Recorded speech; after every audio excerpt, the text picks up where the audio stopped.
Bienvenue dans le conte africain, mes chers frères et sœurs. Ô feu ancestral, consume nos peurs et révèle les secrets des ombres. Dans le village d'Akpassi, au cœur du Bénin, entre palmeraies luxuriantes et champs de maïs ondoyants, vivait Mama Adeline. Sa réputation dépassait les hameaux voisins. Elle incarnait la piété, la bonté, le modèle de la chrétienne exemplaire que chacun rêvait d'avoir comme mère ou amie. Chaque matin, avant le premier chant du coq, Mama Adeline était debout. Elle enfilait ses plus beaux pagnes, aux motifs éclatants du Dahomey ancestral, nouait son foulard avec soin et se dirigeait vers l'église baptiste au centre du village. Un bâtiment modeste en briques rouges au toit de tôle ondulée. Elle était toujours la première arrivée à l'église, balayant les bancs de bois, disposant les cantiques, arrangeant les fleurs d'hibiscus sur l'autel improvisé. Ses prières matinales résonnaient dans le bâtiment modeste qui brillait sous le soleil tropical. Personne ne la devançait jamais. Le pasteur Joachim, 60 ans, visage marqué mais illuminé par la foi, comptait sur elle comme son bras droit. Mama Adeline dirigeait la chorale avec une voix cristalline touchant le ciel. En fond et en français, ses cantiques faisaient remuer quelque chose au fond de chaque âme. Les dimanches, l'église débordait de fidèles venus pour la parole de Dieu, mais aussi pour cette voix angélique, transformant les hymnes en ponts vers le divin. Même les plus récalcitrants à la foi sentaient en quelque chose de profond lorsqu'elle chantait ses cantiques sacrés. Mama Adeline incarnait la générosité. Dans ce village où la pauvreté rôdait, où les récoltes dépendaient du ciel et la maladie frappait sans prévenir, elle était un phare. Quand une famille manquait de nourriture, c'était vers elle qu'on se tournait pour obtenir de l'aide. Elle partageait ses maigres provisions sans compter. Riz, huile de palme, viande séchée. Les veuves la bénissaient, les orphelins voyaient en elle une mère de substitution. Les malades recevaient ses visites comme des bénédictions divines. Sa générosité semblait sans limite aucune. Son petit commerce de tissus et d'épices au marché prospérait modestement. Elle accordait des crédits à ceux qui ne pouvaient payer et ne réclamait jamais ses dettes. Cette nonchalance face à l'argent renforçait son image de sainte femme détachée des biens matériels. Les femmes la prenaient pour modèle, cherchant ses conseils pour l'éducation des enfants, les conflits conjugaux, les cérémonies. Mama Adeline avait toujours le mot juste, la solution sage. Elle citait les Écritures avec aisance, tissant les versets dans ses conseils quotidiens. Sa maison en terre battue au toit de paille était toujours ouverte aux visiteurs. Un crucifix en bois sculpté ornait le mur principal. Des images pieuses décoraient chaque recoin. Son humble demeure respirait la dévotion et la simplicité d'une vie consacrée à Dieu et au prochain. Pourtant, derrière cette façade immaculée, derrière ses sourires et ses prières, se cachait une vérité si noire qu'elle aurait glacé le sang de tous ceux qui vénéraient cette femme. Derrière la sainte se dissimulait une réalité bien différente, que personne ne soupçonnait. La nuit venue, quand le village sombrait dans le sommeil, quand les lampes à pétrole s'éteignaient et que seuls les criquets troublaient le silence, Mama Adeline devenait quelque chose d'autre. Dans l'obscurité de sa chambre, elle accomplissait des rituels occultes terrifiants. Elle appartenait à une société secrète de sorciers, les Azétos, capables de quitter leur enveloppe charnelle pour voyager dans les dimensions invisibles. Ces pratiques ancestrales, elle les maîtrisait avec une habileté terrifiante transmise par ses ancêtres depuis des générations. Son initiation avait eu lieu des décennies auparavant. Jeune, poussée par l'ambition et la soif de pouvoir, elle avait cherché ses connaissances interdites. Un vieux sorcier lui enseigna les secrets de la transformation. Le prix fut lourd. Des sacrifices acceptés sans hésitation. Chaque nuit, elle retirait ses pagnes de respectabilité et enduisait son corps d'une mixture conservée dans une jarre sous son lit. Cette pommade d'herbes de cimetière et de graisse sacrificielle dégageait une odeur âcre. Elle la massait en cercles précis sur sa peau. En murmurant des formules dans une langue oubliée précédant le fond ancestral, elle déclenchait la transformation. Le processus était douloureux, une agonie apprise à supporter. Ses os craquaient, se réarrangeaient. Sa peau se couvrait de poils sombres, son visage s'allongeait. Ses mains devenaient des pattes griffues. En quelques minutes semblant éternelles, Mama Adeline n'était plus.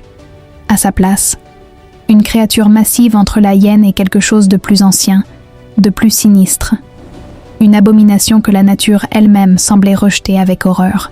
Sous cette forme animale, elle rejoignait sa confrérie dans une clairière secrète au cœur de la forêt sacrée, là où même les chasseurs n'osaient s'aventurer. Ces rassemblements nocturnes étaient des orgies de malfaisance, où les sorciers planifiaient leurs méfaits ensemble. Ensemble, ces sorciers échangeaient leurs victimes, renforçaient leur pouvoir par des rituels abominables. Ils se nourrissaient de l'essence vitale des vivants, provoquant maladies inexplicables, accidents mortels, stérilité soudaine, échecs ruineux parmi les villageois innocents. Sa spécialité, s'attaquer aux enfants en bas âge dont l'énergie vitale était la plus pure. Combien de nourrissons étaient morts mystérieusement dans leur sommeil à Akpassi? Combien de mères avaient pleuré des bébés en santé la veille qui ne se réveillaient plus au matin? Les gens attribuaient ces morts au paludisme, aux fièvres, à la volonté de Dieu. Personne ne soupçonnait que derrière chaque petit cercueil se cachait l'ombre d'une prédatrice nocturne. Les tragédies passaient pour des malheurs naturels dans un village frappé par la fatalité. Le plus pervers, le jour venu, c'était Mama Adeline qui consolait les mères éplorées. Elle se rendait aux veillées, serrait ses femmes dans ses bras, priait pour les enfants qu'elle avait elle-même sacrifiés. Le bourreau offrait des consolations à ses propres victimes. Elle citait les Écritures, évoquait la providence divine, assurait que l'ange était au paradis. Les familles trouvaient du réconfort dans ces paroles, ignorant que leur consolatrice était la cause même de leur douleur. La manipulation était totale et absolument parfaite. Cette double vie dura des années. Son engagement religieux visible servait de couverture parfaite. Qui aurait soupçonné une femme si pieuse, si charitable? Cette dualité lui procurait une satisfaction perverse, un sentiment de supériorité absolue sur ses villageois naïfs. Mais l'orgueil précède la chute. Grisée par l'impunité, Mama Adeline devint imprudente. Elle prit des risques qu'un sorcier sage aurait évités, s'attaquant à des cibles trop proches, trop fréquemment. Comme un alcoolique, elle ne pouvait résister à sa nature profonde destructrice. Le village commença à murmurer. Les morts se multipliaient. Un commerçant retrouvé mort dans son lit, une jeune mariée décédée après ses noces, un cultivateur effondré dans son champ. Prises isolément anodines, ces tragédies formaient un motif inquiétant dans leur ensemble. Les anciens du village, gardiens de la sagesse traditionnelle malgré la christianisation, s'inquiétèrent. Ils consultèrent un Bokonon, prêtre du vaudou d'un village distant, réputé pour voir au-delà du voile séparant le monde visible de l'invisible. L'heure était grave. Le Bokonon jeta ses noix de cola, interpréta leur configuration, consulta les oracles. Il révéla ce que beaucoup soupçonnaient. Le village était infiltré par des sorciers actifs. L'un d'eux se cachait derrière une façade de respectabilité parfaitement construite. Cette révélation déclencha une vague de suspicion dans tout Akpassi. Chacun regardait son voisin avec méfiance. Les rancunes ressurgirent en accusations de sorcellerie. L'atmosphère devint irrespirable, chargée de peur et de paranoïa dans chaque ruelle du village. Ironiquement, Mama Adeline fut parmi les premières à dénoncer cette chasse aux sorcières. Lors d'un sermon, elle condamna avec véhémence les superstitions païennes, affirmant que seule la foi en Jésus-Christ protégeait le village. Elle cita la Bible sur les faux prophètes. Son discours fut applaudi par les chrétiens fervents. Mais les anciens trouvèrent cette véhémence suspecte. Pourquoi tant d'empressement à discréditer le Bokonon? Pourquoi cette urgence à détourner l'attention des révélations des oracles traditionnels? Les doutes grandissaient. Papa Kofi, vieil homme respecté pour sa sagesse, exprima publiquement ses doutes. Il rappela que le bien et le mal, le visible et l'invisible, coexistaient dans la culture béninoise. Son regard s'attarda sur Mama Adeline, d'une manière qui ne passa pas inaperçue auprès de tous. La sorcière sentit le danger. Elle redoubla de charité et de prières publiques. Mais elle ne put résister à sa nature. C'était plus fort qu'elle, une addiction au pouvoir et à la destruction. Comme un alcoolique, elle continua ses activités nocturnes malgré les risques croissants. Ce fut sa perte. Une nuit chaude de saison sèche, l'harmattan soufflant sa poussière rouge, la lune réduite à un mince croissant, Mama Adeline décida de s'attaquer à la famille de Papa Kofi. Un acte de défi pour punir celui qui avait douté de son intégrité. Elle visa le petit-fils de Papa Kofi, un garçon de 5 ans au sourire radieux, fierté du vieil homme. Elle accomplit son rituel de transformation. La métamorphose fut plus douloureuse, comme si son corps protestait. Mais elle ignora les signaux, aveuglée par la vengeance. Transformée en créature mi-hyène, mi-démon, elle s'élança dans la nuit avec une rapidité surnaturelle à travers les ruelles désertes. Ce qu'elle ignorait, Papa Kofi, guidé par le Bokonon, avait disposé des protections rituelles puissantes autour de sa concession. Des gris-gris puissants, des cordes tressées d'herbes sacrées, des poudres mystiques aux points cardinaux protégèrent la concession. Des vigiles armés de machettes et torches montèrent la garde dans l'obscurité. Le Bokonon méditait dans la cour, créant une barrière invisible. Le Bokonon avait prédit que cette nuit serait décisive. La sorcière se révélerait, poussée par son arrogance. Quand la créature approcha de la concession, elle ressentit une résistance. Un mur invisible l'empêchait d'avancer. Frustrée, furieuse, elle intensifia ses efforts. Les gris-gris fumèrent, les cordes sacrées vibrèrent dangereusement mais tinrent bon. Le Bokonon ouvrit les yeux et prononça un contresort d'une puissance rare appris de son maître défunt. Cette incantation pouvait figer les sorciers dans leur forme transformée. Le contresort frappa Mama Adeline de plein fouet. Paralysée, incapable de bouger, son corps monstrueux figé comme une statue. Les vigiles allumèrent leurs torches et se précipitèrent vers l'endroit où l'entité maléfique était piégée, le cœur battant de terreur. Ce qu'ils virent les glaça d'horreur. Une créature cauchemardesque.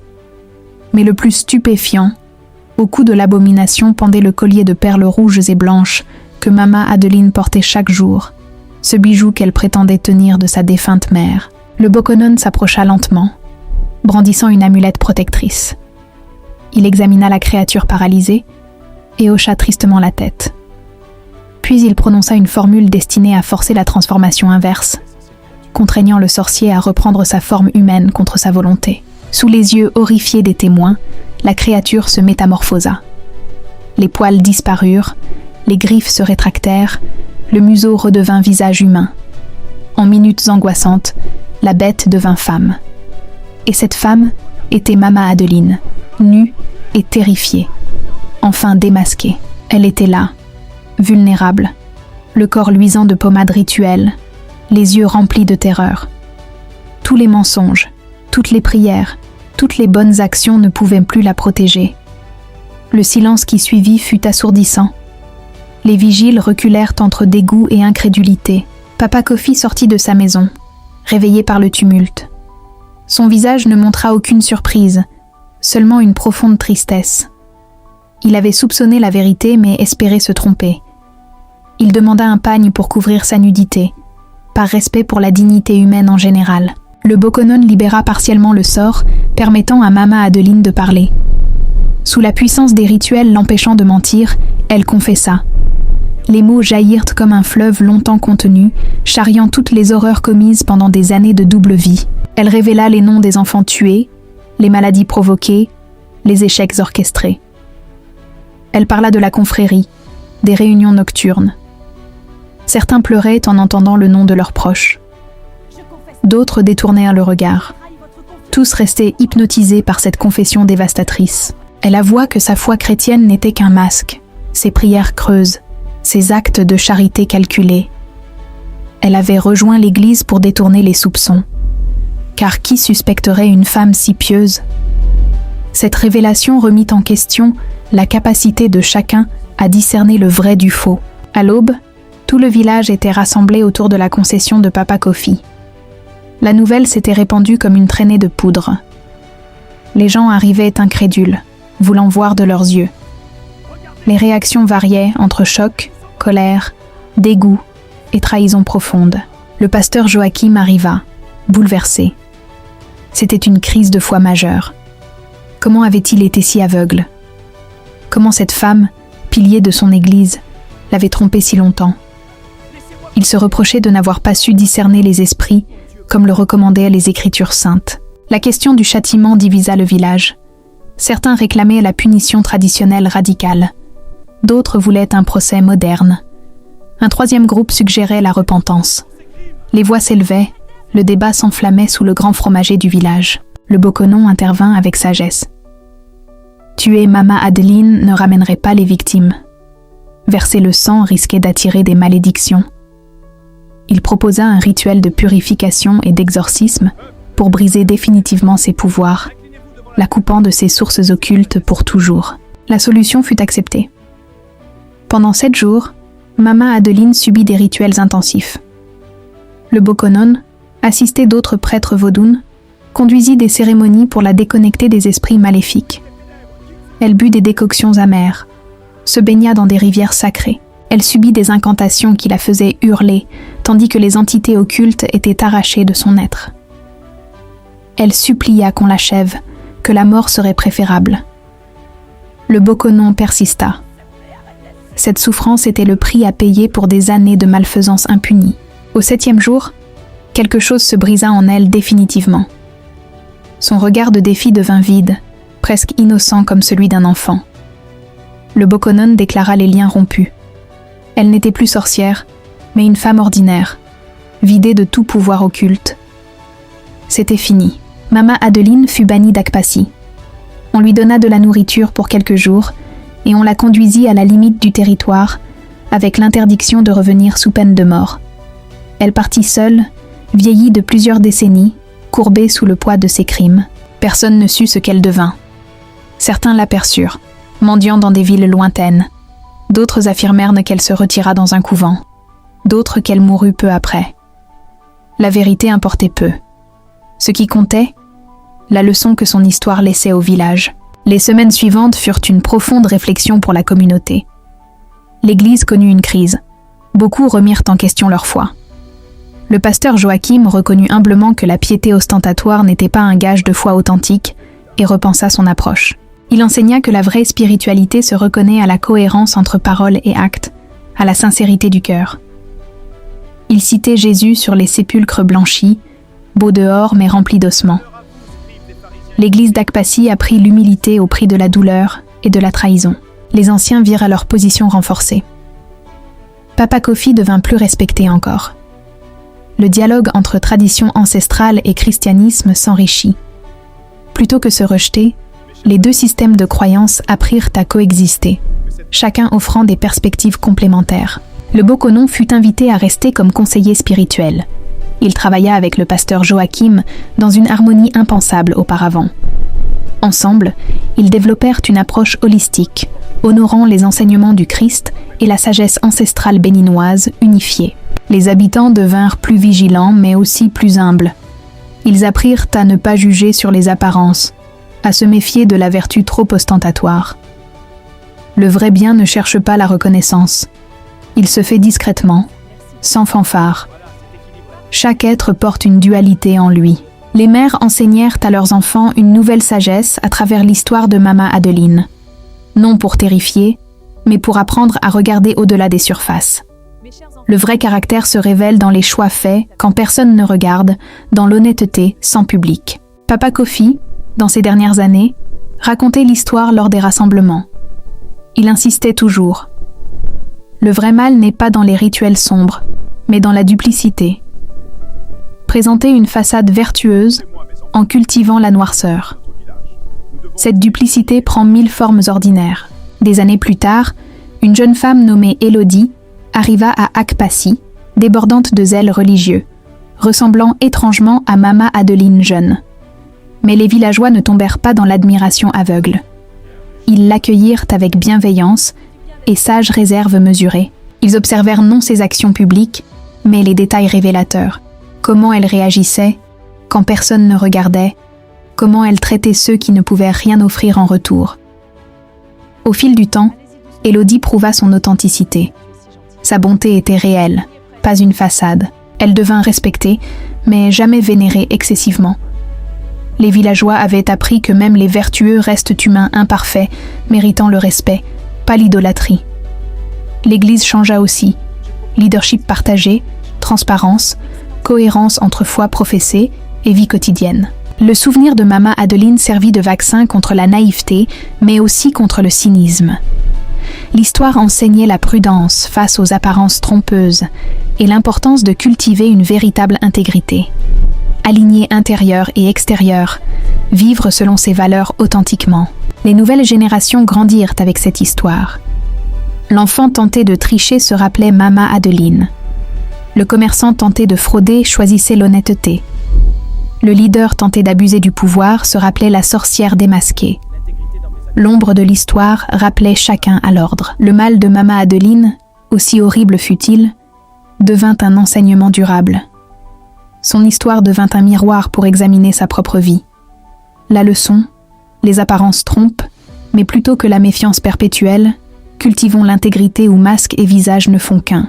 L'apparence est trompeuse, certes, mais cette vérité devrait inspirer à devenir des personnes chez qui apparence et réalité coïncident, où la lumière du jour et l'ombre de la nuit ne révèlent pas deux personnes différentes, mais la même âme cohérente et authentique. Mieux vaut un cœur pur. Les vieilles femmes sous le fromager concluaient toujours ainsi.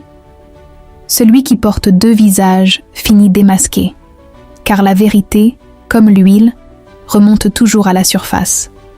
Mieux vaut cultiver un cœur pur qu'un masque séduisant, car c'est le cœur que Dieu voit et que le temps révèle. Merci de vous abonner, d'activer la cloche de notification et de laisser un pouce afin de nous encourager pour plus de vidéos.